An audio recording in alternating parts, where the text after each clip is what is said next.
Hi hello नमस्ते board परीक्षा के परीक्षार्थियों, आज मैं आप लोगों के सामने आ गई हूँ।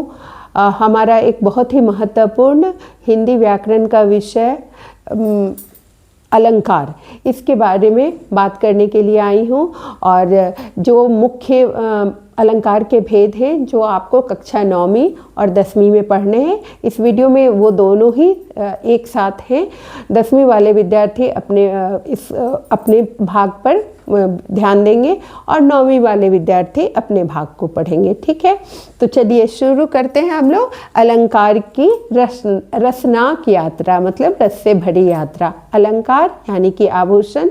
जब हम लोग भाषा की बात करते हैं तो शब्दों, वर्णों, वाक्यों, तो उनको कैसे अलंकृत करके, सजा धजा करके अच्छे तरीके से बोला जाए या लिखा जाए ताकि सुनने वाले या पढ़ने वाले की रुचि इसमें जाग सके। और इसी को प्रयोग किया जाता है अलग अलग तरीके से, जिसके अलग अलग नाम हैं, जिसके बारे में हम लोग जानेंगे। तो सबसे पहले हम लोग अलंकार का वर्गीकरण। अलंकार को जो है ना मुख्यतः 3 तरीके से बांटा जाता है: शब्द अलंकार, अर्थ अलंकार और शब्दार्थ अलंकार। ठीक है, शब्द अलंकार में वर्ण और शब्दों की कलाकारी होती है ताकि पढ़ने वाले को और सुनने वाले को अच्छा लगे। अर्थ अलंकार में उसके अर्थ पर बात की जाती है और शब्दार्थ में वो दोनों ही मिला हुआ होता है। आपको शब्दार्थ वाले भाग को नहीं पढ़ना है, लेकिन इस वीडियो में मैंने कुछ ऐसे पोर्शंस को भी डाला है, इसलिए कि क्योंकि हिंदी भाषी जो भी होंगे जिनको इसके बारे में भी जानने की इच्छा हो या फर्दर जैक बोर्ड या कहीं ये भी सम्मिलित हो, तो उनको भी इससे लाभ वो उठा सके इस वीडियो से। तो सबसे पहले हम लोग बात करते हैं शब्द अलंकार की। शब्द अलंकार CBSE में आपको 9वीं कक्षा में पढ़ना है और इसमें जो है आपको मुख्यतः 3 अलंकार के बारे में जानना होता है, जो अनुप्रास, यमक और श्लेष है। अनुप्रास में क्या होता है ना कि वर्णों की आवृत्ति होती है और यमक में एक शब्द को 2 बार रिपीट किया जाता है, उसका दोहराव होता है और दोनों बार उसका अर्थ अलग अलग होता है। और श्लेष में क्या होता है कि एक वाक्य में शब्द एक ही है, एक ही बार यूज हुआ होता है, लेकिन उसके 2-3 अर्थ आते हैं। उदाहरण अभी हम लोग आगे देखेंगे। और अर्थ अलंकार में क्या होता है, इसके जो भेद होते हैं वो उपमा, रूपक, उत्प्रेक्षा और एक और है आपको मानवीकरण। तो उपमा में क्या होता है कि किसी 2 चीज़ की तुलना की जाती है, 2 बिल्कुल अलग से चीज़ों की तुलना की जाती है। रूपक में क्या होता है कि तुलना नहीं होती है, सीधा सीधी उस पे वो रूप को आरोपित कर दिया जाता है, उसको वही बता दिया जाता है। और उत्प्रेक्षा में संभावना बताई जाती है कि मानो ऐसा होगा, इस सेंस में बताया जाता है। आगे अभी हम लोग सभी के उदाहरणों को देखेंगे। ठीक है, आगे चलते हैं हम लोग। अनुप्रास और यमक। अनुप्रास और यमक में क्या अंतर है? कंपेरेटिवली डिस्क्रिप्शन के साथ है, कंपेयर भी किया हुआ है, आप ध्यान से देखें। अनुप्रास अलंकार में क्या होता है ना कि एक ही वर्ण की बार बार आवृत्ति होती है, दोहराव होता है। जैसे उदाहरण है चारु चंद्र की चंचल किरणें। इसमें देखिए चारु में चौ, चंद्र में चौ और चंचल में चौ। ठीक है, तो एक ही वर्ण बार बार आ रहा है, 2 या 2 से अधिक बार अगर आ रहा है तो इसको हम लोग अनुप्रास अलंकार के अंतर्गत रखेंगे।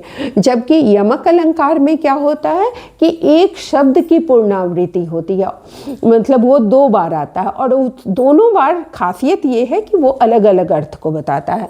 जैसे उदाहरण है आपको कनक कनक ते सौगुनी, ये बहुत ही प्रसिद्ध अपने समय का दोहा है। कनक कनक ते सौगुनी, मादकता अधिकार, या खाए बौराए न रिवा पाए बौराए।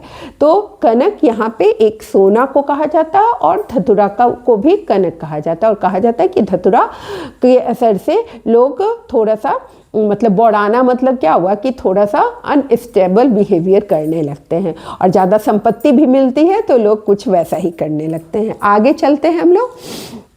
अगले में है श्लेष अलंकार। श्लेष अलंकार जिसमें शब्द एक बार प्रयुक्त होगा लेकिन उसके 2-3 अर्थ आएंगे। रहीमन पानी राखिए, बिन पानी सब सून, पानी गए न उबड़े, मोती मानुष चून। तो यहाँ पे एक पानी वर्ड है लेकिन उसके लिए मोती, मनुष्य और चूना, इन तीनों के लिए 3 तरीके से उसको प्रयोग किया गया है। एक ही आपने व्याकरण में आपको अनेकार्थिक शब्द पढ़ाए जाते हैं, ठीक है ना, कक्षा 8वीं तक ये सब पढ़ाया जाता है। तो उसी तरह के शब्दों का प्रयोग यहाँ पे कलाकारी से हो रहा है ताकि पढ़ने वाले को अच्छा लगे।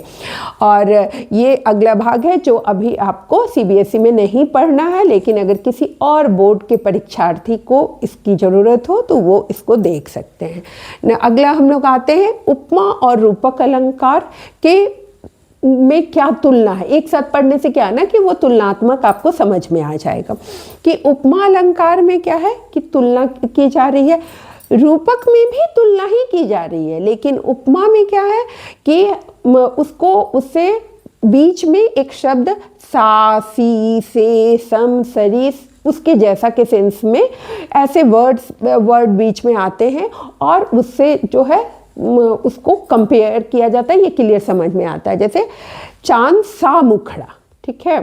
और यहाँ पे क्या किया जाता है कि यहाँ पे सा, सी, से, सम ऐसे शब्द नहीं आते हैं, बल्कि सीधे उस पे उसको आरोपित कर दिया जाता है, वही बता दिया जाता है। चांद सा मुख या चंद्रमुखी, एक ही शब्द पे अगर हम लोग बात करें तो चांद सा मुख भी हम लोग बोल सकते हैं और चंद्रमुखी भी बोल सकते हैं। उसमें क्या है, दूसरे बात में क्या है कि सीधा सीधी हमने मुख को ही चांद कह दिया, ठीक है। तो ये अंतर है आपको रूपक और उपमा में। अगला हम लोग आते हैं अतिशयोक्ति अलंकार। अतिशयोक्ति शब्द में परिभाषा छुपी है जब कोई बात को हम लोग बहुत ही बढ़ा चढ़ा करके बोलते हैं। तो बोलने के क्रम में बहुत बार होता है ना कि हम लोग गप देते देते देते देते बहुत बड़ी बड़ी गप, डिंगे हाँकना जिसको कहते हैं, तो डिंगे हाँकने लगते हैं। तो किसी बात को बहुत बढ़ा चढ़ा करके बोलना, ठीक है। हनुमान की पूंछ में लगन न पाई आग, लंका सारी जर गई, गए निशाचर भाग। ऐसे तो जो राम भक्त, हनुमान भक्त लोग होंगे उनको ये बात अच्छी नहीं लगेगी, लेकिन ये आपको उदाहरण में बहुत ही कॉमन उदाहरण है इसका कि क्या ऐसा संभव है कि किसी की पूंछ में आग लगाई जाए और वो उसकी पूंछ में आग नहीं लगे और उस आग से पूरा लंका जल गया। ऐसा संभव नहीं लगता है ना। तो ऐसे बढ़ा चढ़ा करके जब हम लोग किसी की महिमा के बारे में बताते हैं, किसी का गुणगान करते हैं, तो उसको हम लोग अतिशयोक्ति अलंकार के अंतर्गत रखते हैं। अगला हम लोग आ जाते हैं अब इस तरह से मानवीकरण अलंकार एक इस स्लाइड में आपको छूटा हुआ है, जो मैंने शुरू में भी चर्चा की थी। ये आपको सीबीएसई बोर्ड में पढ़ना होता है। इसमें क्या है ना कि प्राकृतिक चीज़ों की तुलना जो है सीधा सीधी ऐसे किया जाता है ना कि मानो लगता है कि मनुष्य ही है। जैसे बहुतों बार उषा और मतलब सुबह के समय, शाम के समय, इन सब की तुलना युवती के साथ कर दी जाती है। तो उसको हम लोग मनुष्य का छाप जहाँ दिखे वहाँ मानवीय अलंकार कहते हैं। अब कुछ प्रश्न उत्तर पे हम लोग ध्यान दे दें।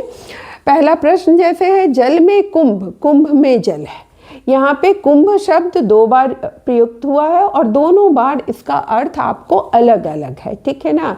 जल में कुंभ, कुंभ मतलब घड़ा, और कुंभ में जल है। तो यहाँ पे दूसरे कुंभ का अर्थ है मनुष्य का शरीर, जिसमें कि आत्मा का निवास होता है। तो आत्मा को जल के समान बताया गया है और घड़े से मनुष्य के शरीर की तुलना की गई है। और इसलिए यहाँ पे चूंकि एक शब्द के 2 अर्थ आ रहे हैं, इसलिए ये यमक अलंकार है। नयन तुम्हारे कमल समान। अब यहाँ नयन की तुलना, आँखों की तुलना कमल से की गई है और समान शब्द आया है, इसलिए ये उपमा अलंकार है। कोयल बोल रही मानो वीणा झनक रही, उपमा अलंकार। राम वन गए अयोध्या सूनी हो गई, अतिशयोक्ति अलंकार। अब ये भी राम भक्त लोगों को अच्छी नहीं लगेगी ये बात, लेकिन अब क्या कीजिएगा, हम इसको अतिशयोक्ति ही बोलते हैं, ठीक है। नेक्स्ट है चलती फिरती लाश हूँ मैं। तो अपने आप को सीधे सीधे लाश बता दिया गया है, तो इसलिए ये रूपक अलंकार। सागर जैसे गहरे हैं उसके विचार। सागर से विचार की तुलना की गई है। उपमा अलंकार, बालक बिजली सा दौड़ रहा था, बिजली सा दौड़ रहा, बालक के दौड़ने की तुलना बिजली और सा आ गया वर्ड, इसलिए ये उपमा अलंकार। सूखी धरती प्यास से कराह रही थी। अब कोई धरती कितनी भी सूख जाए तो क्या कड़ाहेगी? नहीं ना कराहेगी। लेकिन जैसे मनुष्य दर्द से चीखता है, कड़ाहता है, उससे तुलना की गई है, इसलिए ये मानवीकरण अलंकार। हाथों में सूरज ले आया हूँ, हाथ में सूरज कोई ला सकता है? नहीं ना ला सकता है। इतने दूर सूरज रहते हैं लेकिन फिर भी हम लोग उनकी गर्मी से व्याकुल होते रहते, तो हाथ में कैसे ले लेंगे? ठीक है ना। अतिशयोक्ति अलंकार, मोतियों से चमकती ओस की बूंदे, उपमा अलंकार। और अब इससे संबंधित आप कुछ प्रश्न देखिए, इस तरह से भी हैं कि निम्न में से उपमा अलंकार वाले वाक्य को चुनिए। यहाँ पे 3 ऑप्शन आपको दिए हुए हैं और आपसे पूछा जा रहा है कि किसमें आपको उपमा अलंकार है। तो वह शेर की तरह लड़ा, फूल हंस रहे थे, मानवीकरण अलंकार। सूरज आग उगल रहा था, ये अतिशयोक्ति अलंकार। तो आपका उत्तर इसलिए पहला जाएगा। नेक्स्ट हम लोग आते हैं दिल का दरिया बह ही गया। यहाँ पे रूपक अलंकार, माथा टेका पर्वत पर, सागर से माखन लिया, अतिशयोक्ति अलंकार। बचपन एक सपना सा लगता है, उपमा अलंकार। यहाँ पे आपको कारण के साथ आंसर दिए हुए हैं, उत्तर दिए हुए हैं। तूफान भी उसके आगे झुक जाते थे, अब किसी के आगे तूफान झुका है कहीं? अतिशयोक्ति अलंकार।